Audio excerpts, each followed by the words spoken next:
અમદાવાદ જિલ્લા શિક્ષણ અધિકારીની કચેરી સફાળી જાગી છે। પ્રવેશ ઓછી આવક બતાવી પ્રવેશ મેળવનારા 140 જેટલા વિદ્યાર્થીઓના પ્રવેશને રદ કરવામાં આવ્યો છે। શાળાઓની ફરિયાદ અને પુરાવાઓની ચકાસણી બાદ ડીઓ દ્વારા નિર્ણય કરવામાં આવ્યો છે। અમદાવાદમાં ઉદ્ગમ અને કોલોરેક્સ શાળામાં સૌથી વધુ પ્રવેશ લેવાયા હોવાનું પણ જાણવા મળ્યું છે। ના સપાટા બાદ હલચલ મચી છે।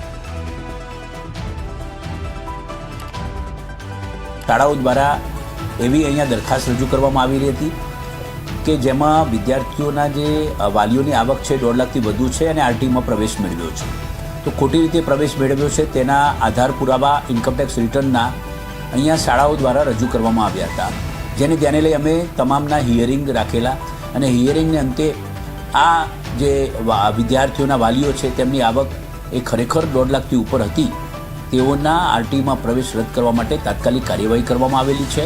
બીજું કે તેઓને એ બાબતે શાળા દ્વારા આગળની નિયમાનુસારની કાર્યવાહી કરવામાં પણ આવશે।